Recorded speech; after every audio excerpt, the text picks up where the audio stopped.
conservation areas, challenges come in, even unexpected, they evolve, and the incident we are discussing is proof that whatever we might have been focusing on, another incident comes totally different. And traditionally, poaching used to be the issue, and now we have human-wildlife conflict, we have bushmeat, we have crimes, we have seen other things that could evolve from even use of maybe innocent pesticides and so on. To equip our rangers, we must be on top of things, and one of the ways is to ensure that there is adequate training on modern trends, and then even focused and foresee what else could happen in this world of conservation.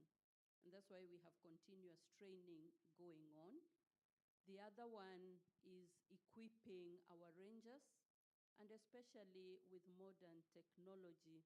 That's why you have seen even out here, we have a display of some of the things that we are using. For example, we have drones. We have some technology-related programs like the Earth Ranger, and that makes us very ready to respond to even the emerging challenges, probably give early warnings. If we do not have technology and equipment, I think it will be impossible to respond to all the issues that our rangers may need to respond to.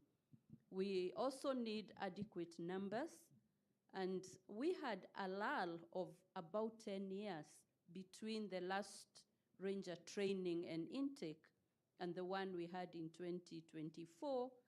And that's why we want to appreciate the support by His Excellency the President, who allowed us to train over 1,274 rangers that we passed out in 2024. And that adds to the complement of the boots on the ground that we so need. And by the way, we have over 10,000 rangers in this country across KWS, community conservancies, private conservancies, and that's a huge army, but still not adequate. Based on the work that we have, the emerging challenges, I'm sure KWS, with the support of government and our ministry, we will be recommending the optimum intake of rangers. And also in terms of resources, we do know that there is a lot of competition for use of resources, especially financial resources, but we have to ensure that in the budgeting, for us to achieve the conservation agenda, ambitions, and the targets that we have, we've got to provide for adequate budget, or at least budgets that can be able to match the activities and the work ahead. We are also buying adequate vehicles and all the tools that are required to support the rangers. You know, we are dealing with finite land in Kenya. We know this is a geographical space that Kenya is. It's not expanding. Our population is growing. Should our animals continue growing? Do we have enough space to accommodate the rising number of people and the rising number of animals that the rangers are so proud of? Yes, at least one of the things that is defined, land does not expand.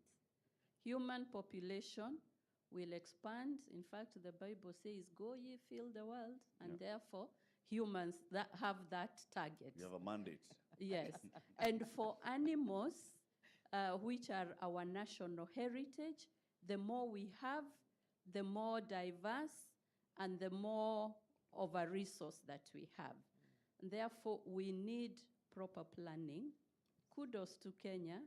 About 20% of our land mass is then preserved for conservation. There is competition on land use between human and wildlife, but you know what? It is possible to coexist. At least human beings have ways of utilizing land a little bit better. That's why you see skyscrapers. Human beings can plan upwards, including the air and the space that is available for them to exist there. But animals have no choice. So I think it's human beings to adjust and be able to plan properly for the land use. But ideally, we should all be able to fit. I'm very happy about the census that we received in December 2025, showing that the wildlife population, and especially the big five, is growing consistently. We are intact. We still have some endangered species, and that's why our rangers have to work very hard to protect the endangered species. But in no way should animals reduce to create room for human beings, or vice versa. It is a planning issue, a coexistence issue, a biodiversity issue. Right. From the national executive, we're hearing that Taita Taveta hosts the Tsavo National Parks, particularly this Tsavo West National Park sits in Taita Taveta. And Governor Andrew Modime is here with us. Governor, thank you for joining us. I would like you to get the mic and respond to this question, right? The population is growing. Your land is the same. We are not going to change the boundaries for Taita Taveta to cross over to Tanzania. So how should this balance be so that the community that lives within Taita Taveta, for example, continues to enjoy the biodiversity that is the wildlife and the conservation that's in the park, but at the same time, take care of your growing population? First and foremost, thank you. You know, just as what our cabinet secretary has just said, planning. And you know, these animals and human beings, they've been living here since time memorial. All of them, they know their boundaries. Human beings, they know where their boundaries is. And also animals, though once in a while, they do cross to the human being. But with our rangers, I really congratulate them. They've been doing a really big job. The sacrifice which they have been giving out. Some of them, in fact, they get injured. They're the ones who are actually behind the management of the wildlife on the other side, which is quite a difficult task. But to me, I can say they have managed it. The only thing, as what the cabinet secretary has said, is just to maybe budget more and more for them. Because if they're given good budget, I'm sure, like this area where we are sitting, this is the actual really spot of the human-wildlife conflict. But you know what causes that? It's because of the water. I remember in 2022, when we are campaigning for this government right now, you know, there was a really drought. And you could, from here, Moktau, going to Taveta, you could see so many carcasses of zebras, elephants. It's not caused by the rangers. It's because of the budget, because the water just from here, about 30 kilometers, we have a lot of water. But this place here, there's no water at all. And if you're going to dig a borehole, just the way our DG said with the tomato paste on the other side, even our balls there, because the contents of minerals is so high here. Like just a few kilometers from here, I dug a borehole going to that Moshuma Primary. The water which came out came with a very high content of lead. Just some few minutes ago, I did a borehole. If you pour grass on it, it dries up. So it is just budget. Once we have good budget, because the water is here, Njorokubwa is here, Lake Chala is here, we can always bring the water so that even our animals can enjoy, and also the two-legged animals, that is human being, can also enjoy. So it's just a matter of, but actually they've been doing a really good job. In fact, I congratulate even our cabinet secretary, our DG, you know, with the work which they've been doing. You know, this national park, Tsavo, is vast. It's massive. But at least they can really, in fact, of late, I just hear only one case of human wildlife. And before, it was rampant. It was all over. I don't know what magic they have used, but they have really tried. The only thing is just to agitate for more, but so that at least water can because this count is a water surplus count. Yeah. Either we can bring the water from Zima this side, or we can bring the water just from Joro Kubwa. You know, when the ice of Mount Kilimanjaro melts, it hits here first, and then it forms River Ruvuma in Tanzania.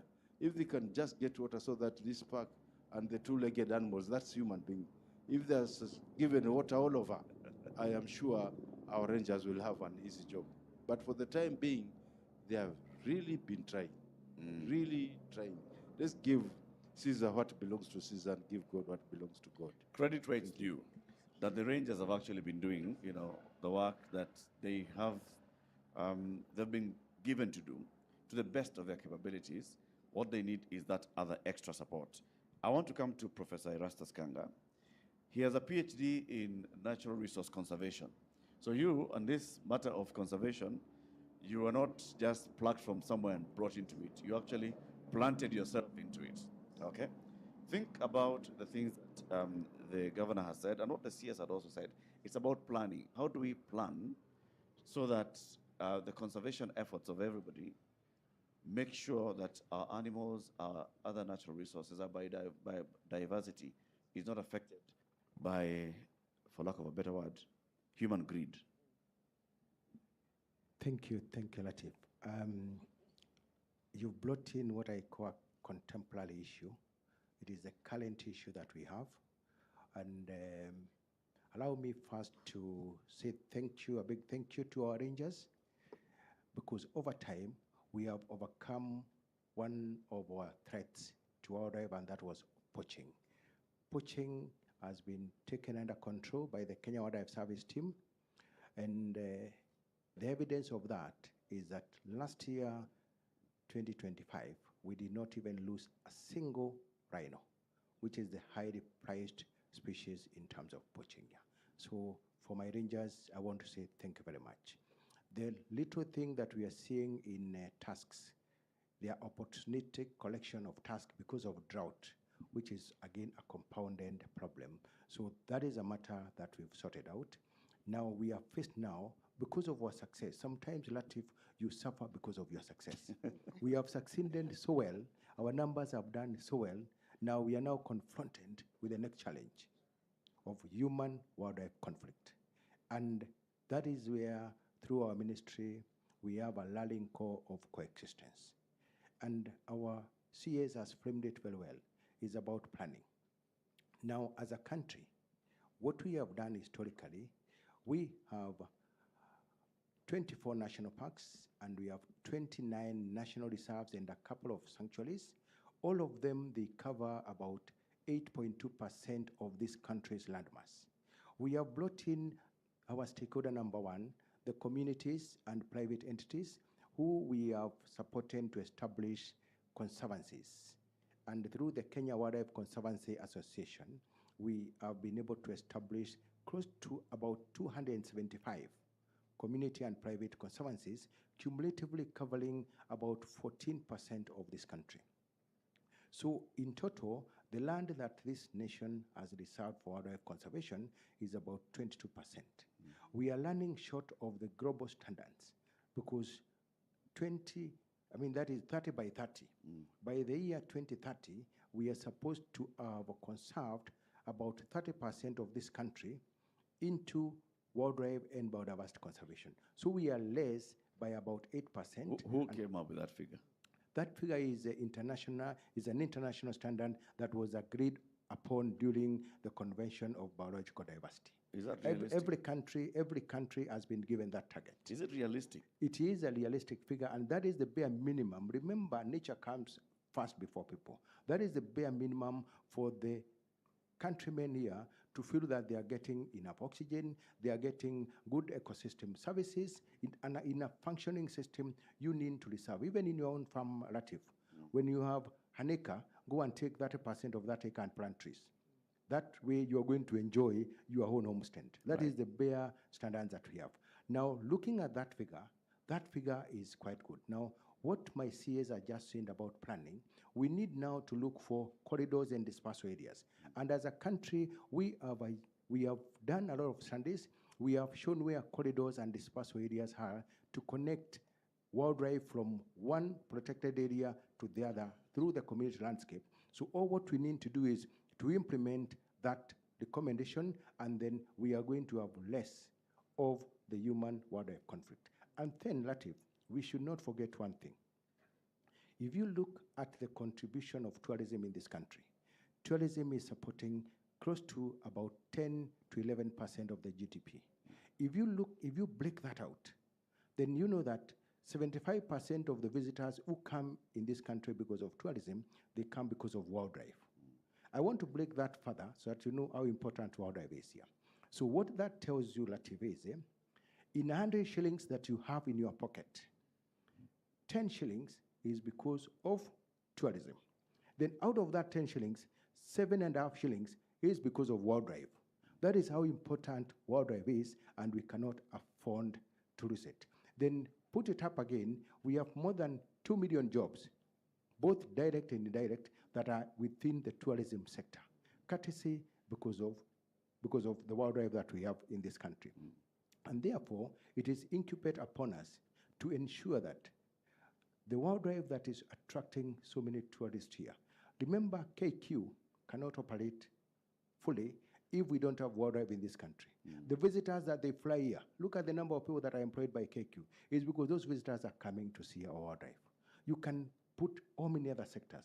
And I'll tell you again, if you look at the areas that wildlife is domiciled, and I'll pick just 2 areas, where KWS is actually the lead agency. 4 out of the water towers in this country are under the jurisdiction of Kenya Wildlife Service.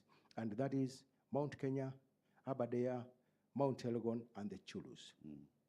Why these areas were set aside and they're very important for us and we cannot afford them to be destroyed is that if you look at the waters that all of us consume in Nairobi, that waters come from Aberdares and Mount Kenya. If you look at the power generation, hydropower, the Seven Forks Dam, the origin is the Aberdares and Mount Kenya. If you look at what we have, the green energy, that is the geothermal, that is all coming from Ellsgate National Park. So we have specific areas that are the lungs and they're feeding this country. We are sitting in very sensitive areas that, all said and done, we must cumulatively be able to support them. Then finally is about benefit sharing. For us to be able to sustain the level of human-wildlife conflict and coexistence that we have in this country, communities and stakeholders must have a feel of the benefits that we are accruing from tourism and wildlife. And all the food chain, all of it starting from the tour operators, from the airlines, we must come and start supporting the communities that are staying with the wildlife in this country. And we have that landscape as a country. We can make a decision. Right. Regulations are there, and I can tell you, until Jesus comes back, elephants, rhinos, and the bees and the butterflies are going to be in this country. Thank you. They will be here. They will be here. We are not going anywhere. I like that you brought in the aspect of how communities directly get to benefit from the very wildlife that they see. Other parts of the country, maybe their main source of, economy, just what sustains them is agriculture, something that they're not able to practice just courtesy of them having this, numbers of wildlife. Is there a structured policy that is in place for, say, the people of this county to directly benefit from the inflows, the resource inflows? And that in itself, it grows as the numbers grow. CS, maybe from your office, you'd be able to give us a feel of that. And even as you speak to that, I want you to layer in the welfare, which you had brought in earlier, that for the rangers to continue doing the good work that they're doing, they have to be taken care of, be it housing, be it their health, be it their security. How does that look like? We have spoken of 10,000 of them. If we are to come and bring in more of them, can our budget actually support more? Or can we use the budget that we have right now to make sure that their welfare is at 100%? Thank you for those 2 very important questions. Let me start with the last one about the welfare of rangers. And the 10,000 estimate I gave is not only those that are employed by the Kenya Wildlife Service, it's across the country, including the game reserves, the community conservancies, the whole complement. But their welfare is critical in terms of housing, in terms of their health, in terms of their training. The whole welfare of a human being and a good worker must always be taken care of. I've looked at the HR policies of KWS, and some of them have been under review. And I want to say today that I'm satisfied that we are in the right direction in as far as the welfare is concerned. I will urge the KWS board and the DG to ensure that those policies are finalized and implemented as they should be so that we achieve our agenda. In terms of budgets, it is very important that we budget properly and prioritize that welfare, because that is what will take care of conservation, and the discussion is robust. I've seen some training programs, even in terms of personal growth, mental health, and those kind of topics that are so important. Other policies that even cover the ladies, we have quite a number of lady rangers, and I have seen the balance. We're almost getting to 40, 60 or thereabouts, and that is increasing. Yep. We are getting the female heroes, and I've seen policies that will cover issues that affect the women, just even in their physical requirements, in terms of their maternity, family, and I want to tell you I'm a big supporter of that, so that we ensure there is that good parity, there is diversity, there is equality, and I think there is good progress. When it comes to communities and even the counties and the benefits, I think I'll have them in two layers. We have the very direct, probably benefit sharing, and there are policies that we are working on. But there's a very big topic that is probably more important, and that is the whole wildlife economy, the support for jobs. And because wildlife supports quite a big chunk, over 70% of all the tourism, so we have benefits in terms of jobs, in terms of economic empowerment. If you look at the whole value chain for tourism, you can see the opportunities that are there for the communities. And even for the country, the exchange earnings, tourism is one of those foreign exchange earners for this economy. And we have a paper that we had submitted to Cabinet to tackle the whole topic of the wildlife economy. What are these legal activities that communities can engage in terms of wildlife economy, and they can realize that really, apart from tourists coming to our country to see the wildlife, there are tradable economic activities that can be undertaken. Last time when we went to Baringo, we found farmers who are licensed through KWS. We have somebody who was farming tortoise. We also have ostrich farming. We have many other things that we are working on. But now that we are here, a big shout out to our governor here, His Excellency Andrew Mwadime, very progressive in terms of cooperation. And you know, Taita Taveta has the largest population of animals and landmass for conservation in the country. We have very robust collaboration and partnerships and conversations, and we are very happy, and I want to encourage all the counties and all the communities and all the development partners and stakeholders that this is a collaboration and a partnership that we can work together to achieve that beautiful agenda of conservation, of biodiversity, and eventually a wildlife economy. When it comes to human-wildlife conflict, it is caused by just competition for water and food for both humans and wildlife. If we ensure that both have enough food, enough water, it is more likely that wildlife will remain in the areas that they're supposed to be comfortably, and even human beings will not then encroach into the conservation areas looking for water, for food, for firewood and other amenities. And therefore, I think the work ahead is really cut out for everyone and every stakeholder to support the conservation agenda. I have a Thank you. follow-up question on that resource. So first, resource sharing, but not from community conservation and KWS or the parks, but resource sharing in terms of, just like the DG has explained, how much money is earned by this country from tourism and tourism activities directly, how much is earned by this country from just wildlife conservation.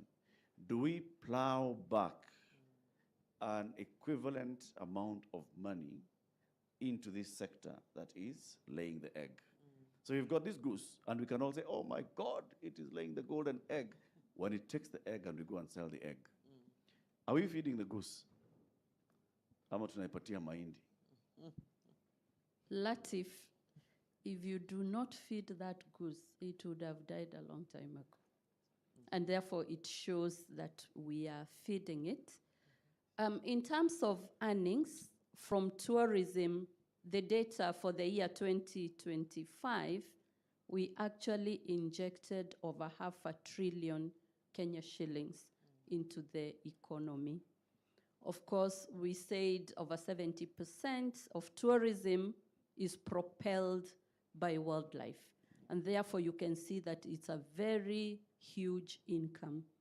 If you look at the budget for conservation, particularly what KWS is able to manage, because we have other layers of conservation which are not necessarily under KWS, community conservancies, private conservancies, and the reserves that are managed by the counties and everyone who does conservation. But if we concentrate on what we take care of directly, the budgets by KWS, by the time they go through the ministry to Treasury for approval, we ensure that we are able to plow back for conservation, for taking care of the environment, if we have resources required to ensure that the rangers do their work, we always ensure that there is a balanced budget. Because of course, in life, resources are fewer than the needs, but prioritization and good usage of the resources is what will guide what we plow back. Waziri, are you happy with how much tourism and wildlife gets from the national government, from the national budget? From the national... Just looking at what you said, yes. Planning is important, so we make sure that by the time Jesus comes back, he will find elephants. Are you happy with how much? I know it's what you wish, and then everything else is sliced, right? Yeah. And this is an opportunity for you to lobby for the whole country. Are you happy with how much you're actually putting back into wildlife conservation? The resource mobilization for the wildlife conservation is basically supported by the park fees and the amount of revenue we collect. And we want to optimize that so much.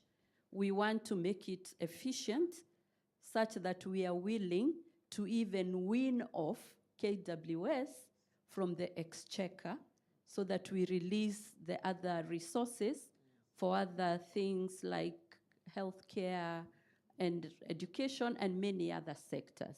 And that's why we are supporting KWS to do their best to enhance the conservation so that we attract more tourists, we collect more, And that way, we will have a kitty that is enough to do what we are doing. We don't want to be a burden to the national government or the exchequer, because we have the policies and the environment that should enable us to thrive, be able to collect enough resources. Otherwise, you can never be 100% happy with the resources that you're getting. DG. Thank you, Latif. I want to say that we have huge support from government, and we want to thank His Excellency the President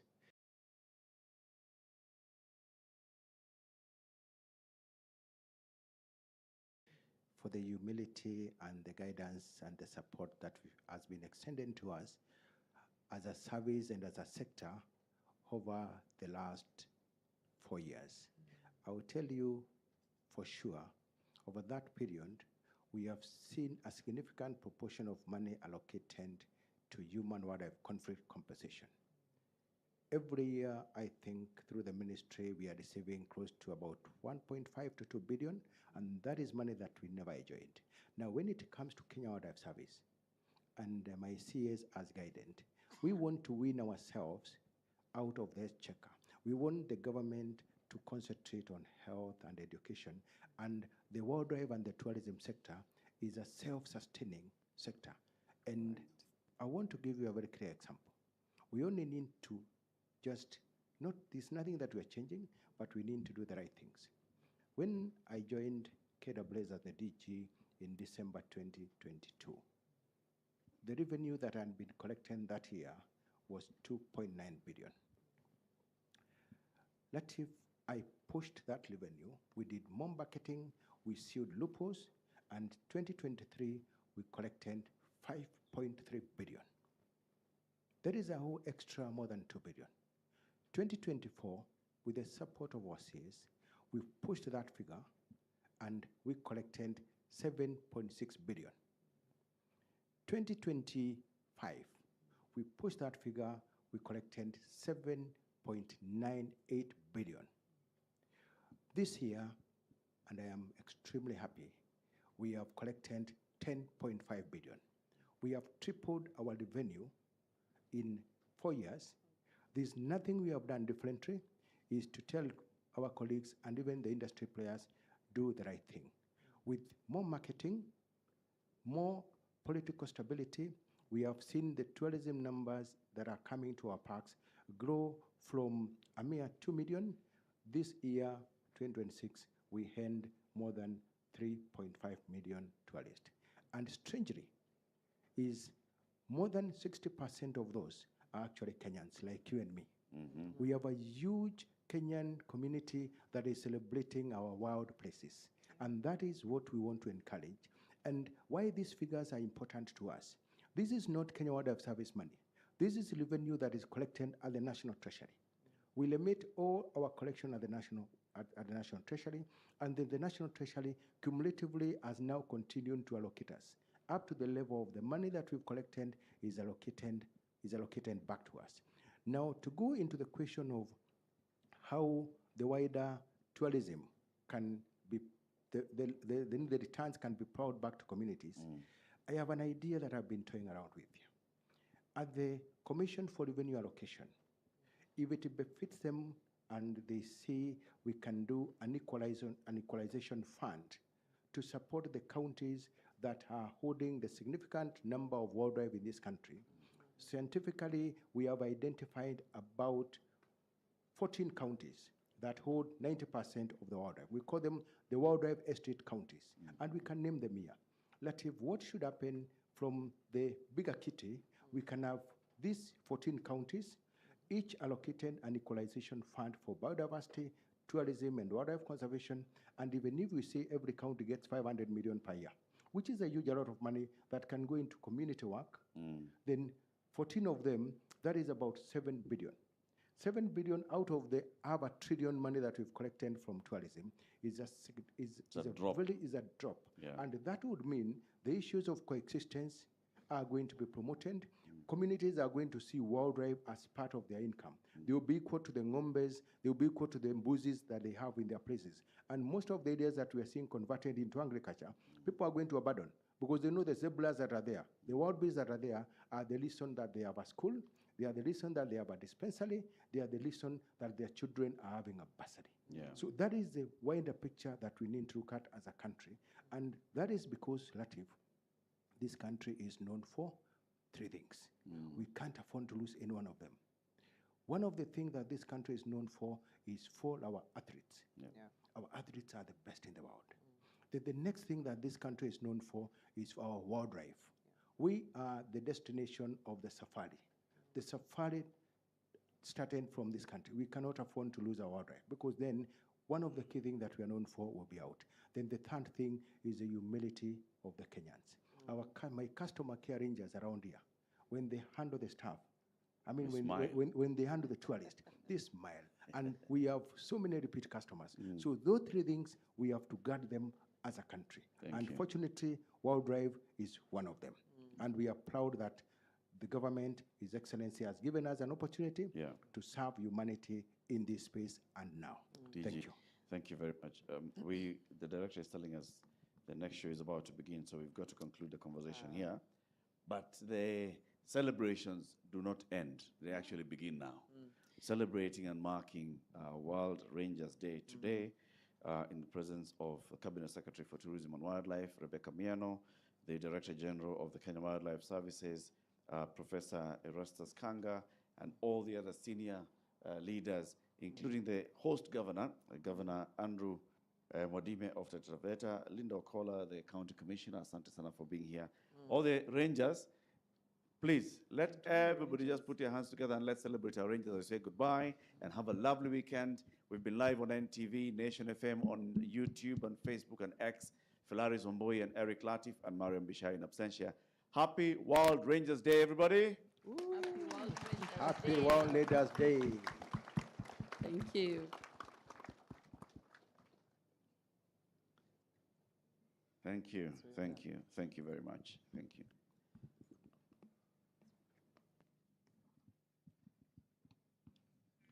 We are out. Asante. Thank you. Hizi kazi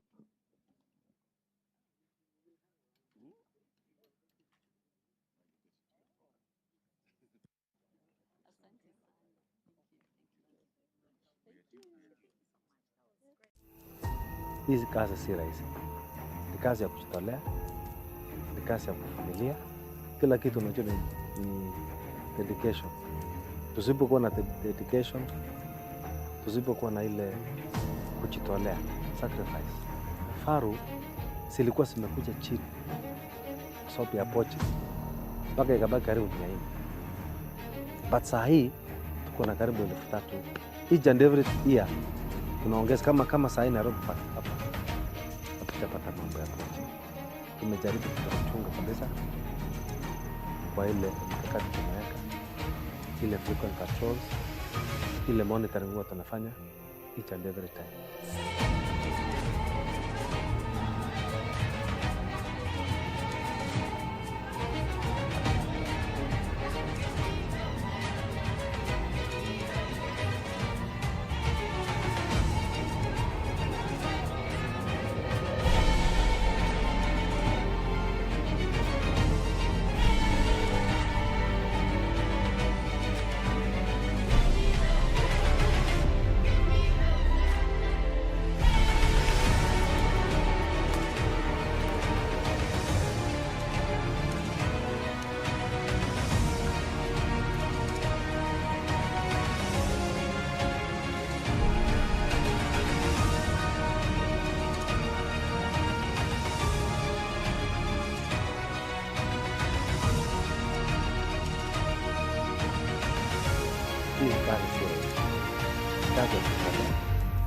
Ni kazi ya kuvumilia.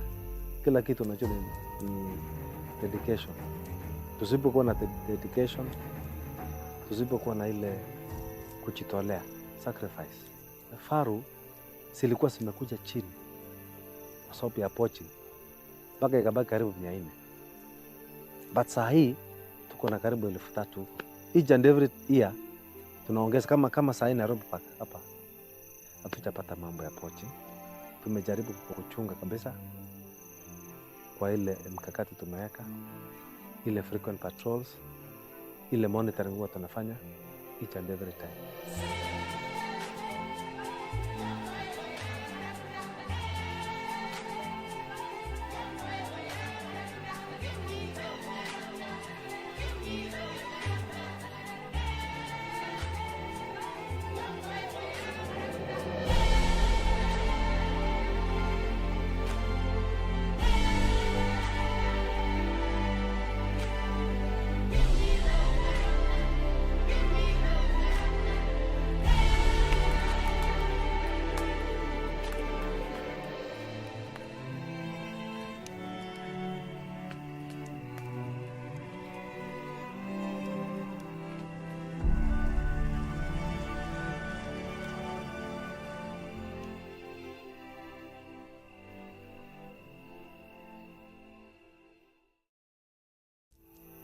Hizi kazi si rahisi. Ni kazi ya kujitolea, ni kazi ya kuvumilia. Kila kitu unajua ni dedication. Tusipokuwa na dedication, tusipokuwa na ile kujitolea, sacrifice. Faru zilikuwa zimekuja chini kwa sababu ya poaching mpaka ikabaki karibu 400. But saa hii tuko na karibu 3,000 huko. Each and every year tunaongeza kama saa hii Nairobi Park hapa. Hatujapata mambo ya poaching. Tumejaribu kuchunga kabisa kwa ile mkakati tumeweka, ile frequent patrols, ile monitoring huwa tunafanya each and every time.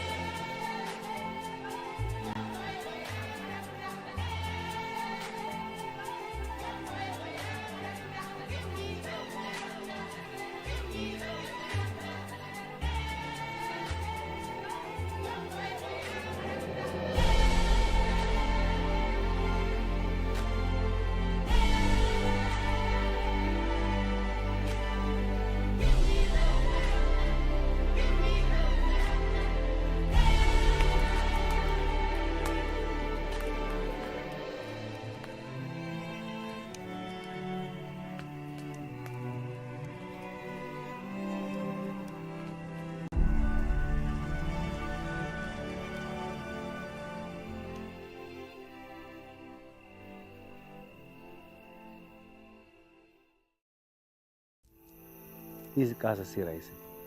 Ni kazi ya kujitolea, ni kazi ya kuvumilia. Kila kitu unajua ni dedication. Tusipokuwa na dedication, tusipokuwa na ile kujitolea, sacrifice.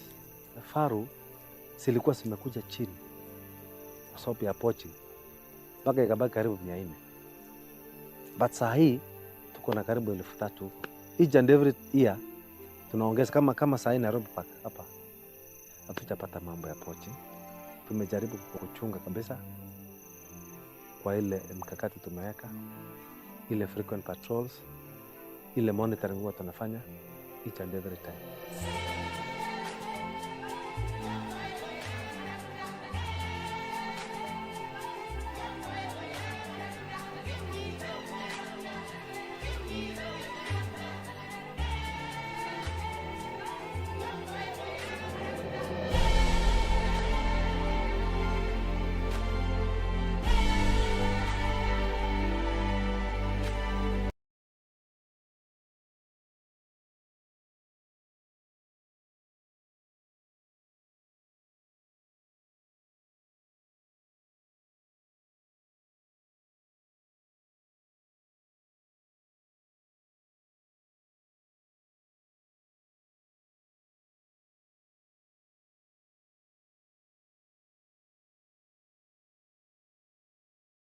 kuwa wakati tutaanza shughuli hii. Kumbuka kwamba tuko na bendi yetu, bendi ya shirika la huduma kwa wanyamapori nchini KWS, ambao kwa wakati mwingine watakuwa wanatuongoza kwa nyimbo zao na kututumbuiza katika viwango tofauti tofauti.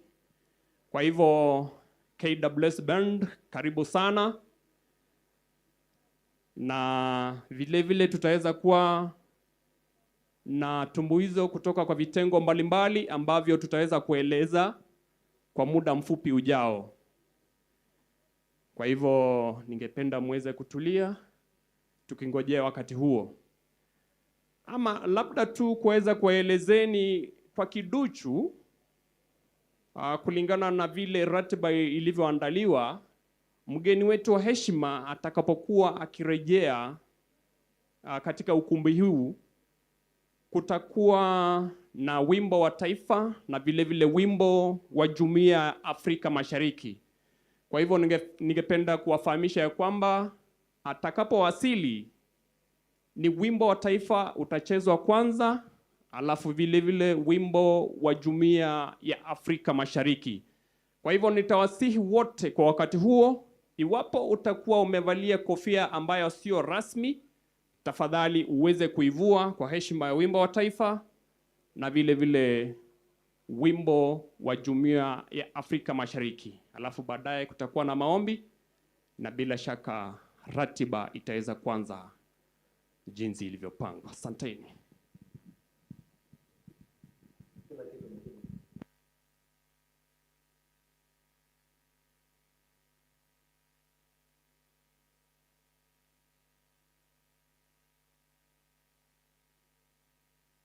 Sopi ya pochi mpaka ikabaki karibu 400. But saa hii tuko na karibu 3000 huko. Each and every year tunaongeza kama saa hii Nairobi Park hapa. Hatujapata mambo ya pochi. Tumejaribu kuchunga kabisa kwa ile mkakati tumeweka, ile frequent patrols, ile monitoring huwa tunafanya each and every time.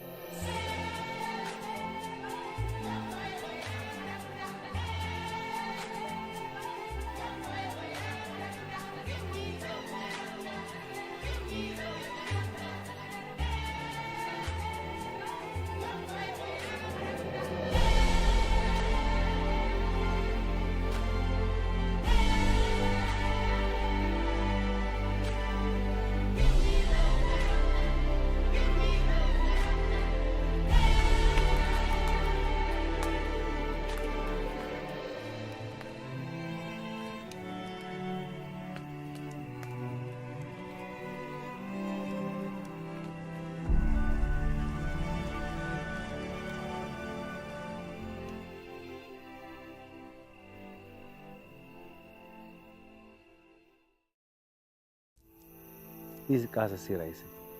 Ni kazi ya kujitolea, ni kazi ya kuvumilia. Kila kitu unajua ni dedication. Tusipokuwa na dedication, tusipokuwa na ile kujitolea, sacrifice. Faru silikuwa zimekuja chini kwa sababu ya pochi mpaka ikabaki karibu 400. But saa hii tuko na karibu 3000 huko. Each and every year tunaongeza kama saa hii Nairobi Park hapa. Hatujapata mambo ya pochi. Tumejaribu kuchunga kabisa kwa ile mkakati tumeweka, ile frequent patrols, ile monitoring huwa tunafanya each and every time.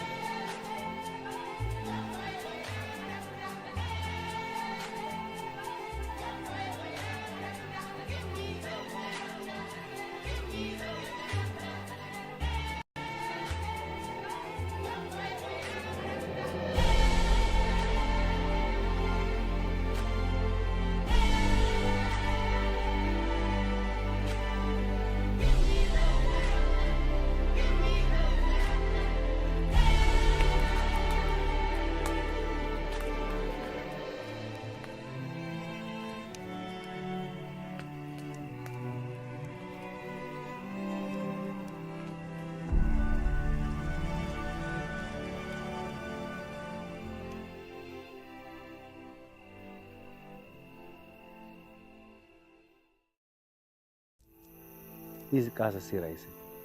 Ni kazi ya kujitolea, ni kazi ya kuvumilia. Kila kitu unajua ni dedication. Tusipokuwa na dedication, tusipokuwa na ile kujitolea, sacrifice. Faru silikuwa zimekuja chini kwa sababu ya pochi mpaka ikabaki karibu 400. But saa hii tuko na karibu 3,000 huko. Each and every year tunaongeza kama saa hii Nairobi Park hapa hatujapata mambo ya poaching. Tumejaribu kuchunga kabisa kwa ile mkakati tumeweka, ile frequent patrols, ile monitoring huwa tunafanya each and every time.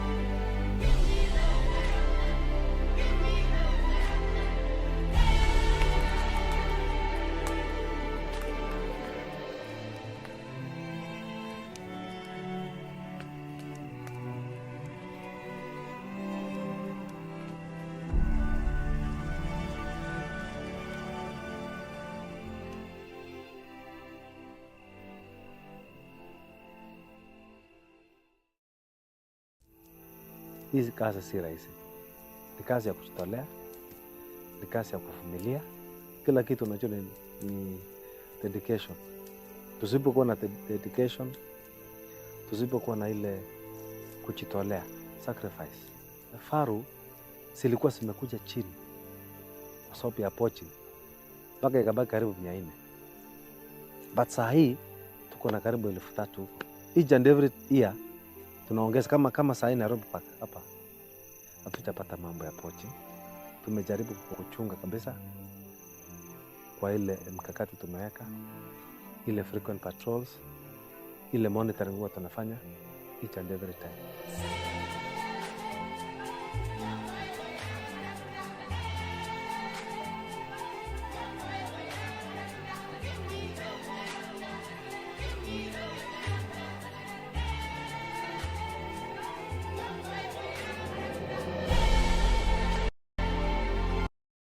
Sana muweze kurudi karibu na jukwaa, karibu na ukumbi huu tafadhali.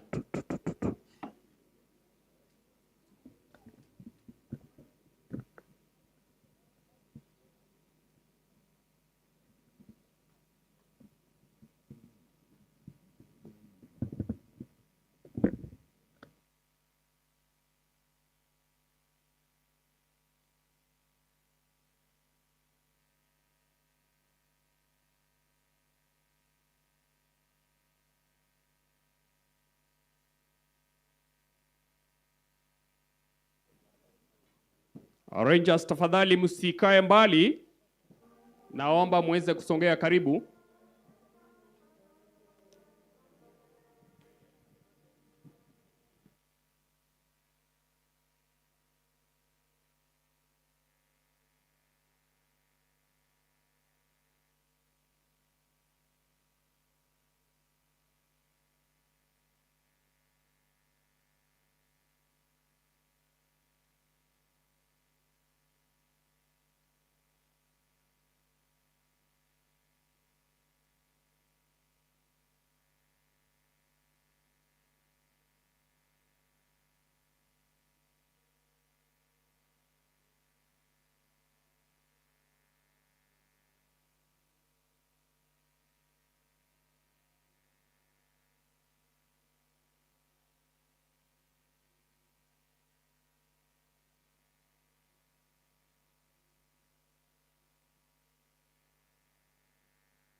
Asante sana KWS Band kwa huo muziki wa chini kwa chini, tunapoendelea kusubiri wageni wetu kuwasili katika ukumbi huu ili tuweze kuendelea na maadhimisho yetu ya siku ya leo.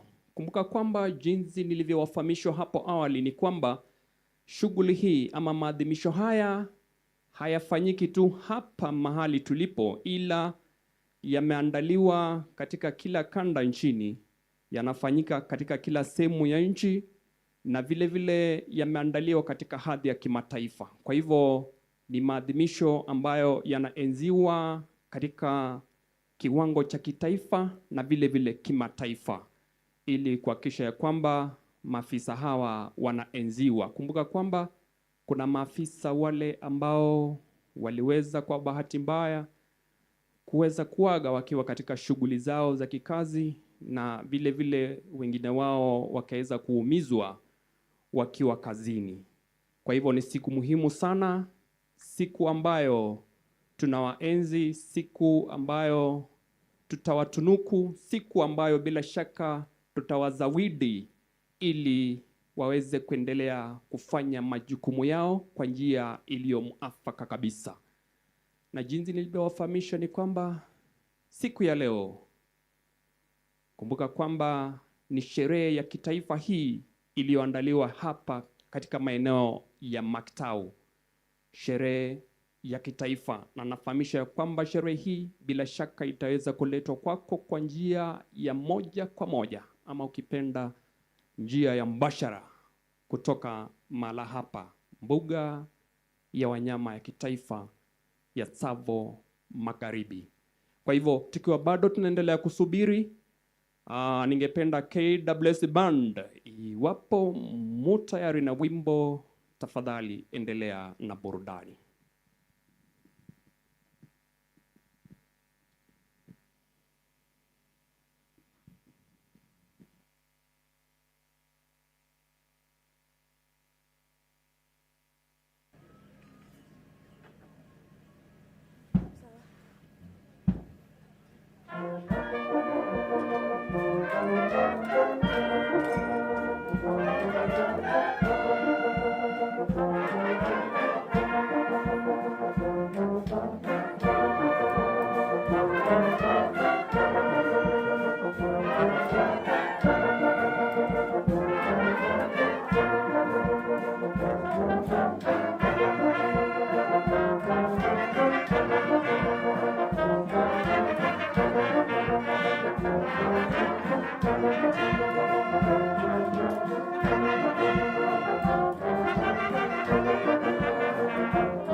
Naam, asante sana.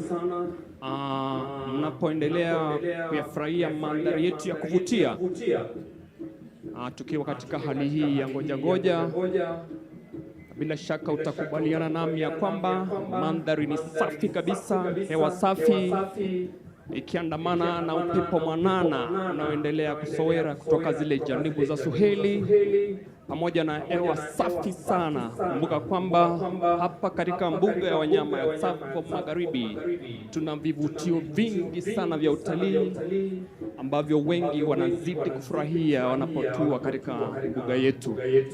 Kumbuka kwamba upande wa kusini kule ama upande ule wa kaskazini mwa hapa kuna Mzima Springs ambayo bila shaka ama ambacho ni kivutio muhimu sana cha utalii ambacho sisi kama wageni tunazidi kufanya nini? Tunazidi kufurahia pamoja na wanyama wetu, ukikumbuka kwamba hapa kuna wale wanaitwa the big five. Wote wanapatikana katika mbuga hii ya wanyama ya Tsavo Magharibi. Nikiongea kuhusu the big five, inamaanisha ya kwamba ukitaka kumwona ndovu bila shaka utatembea Tsavo Magharibi, na vile vile kuna Tsavo Mashariki. Manake haya ni maadhimisho ya kitaifa na vile vile ni maadhimisho ya kieneo. Kwa hivyo nikiongea kuhusu Tsavo ninamaanisha Tsavo Mashariki, yani Tsavo East National Park, na vile vile kuna mbuga ya wanyama ya Tsavo Magharibi, na vile vile kuna Chulu na maeneo mengi ambayo yako karibu ambayo tunashirikiana nayo pamoja na washikadau wetu katika sekta hii katika shughuli zetu za kulinda na kuhifadhi.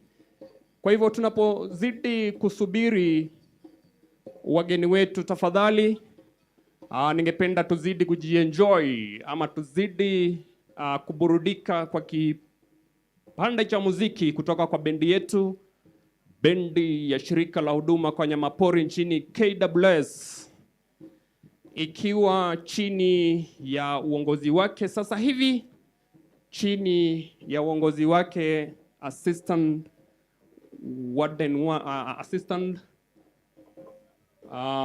3 Amos Kabuku. Kwa hivyo KWS Band, iwapo mko tayari, tafadhali endelea kutuburudisha tukiwa tunasubiri kuwasili kwa wageni wetu, tafadhali.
Asante sana.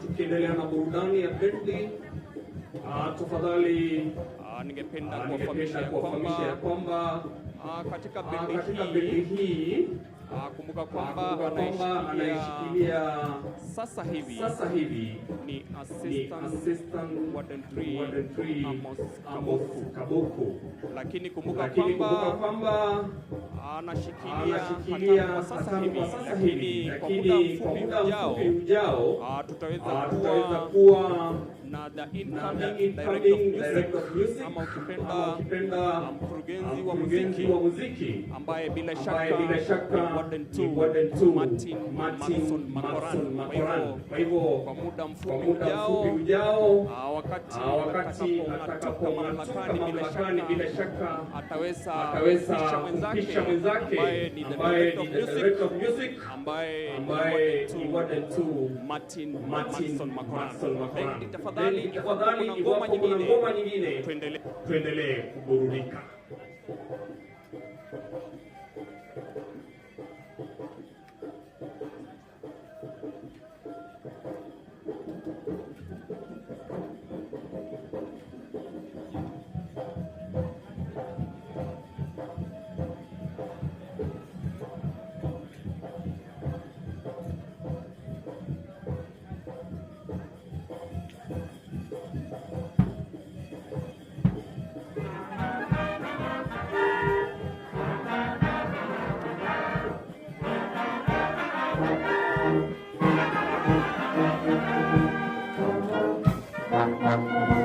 Thank you.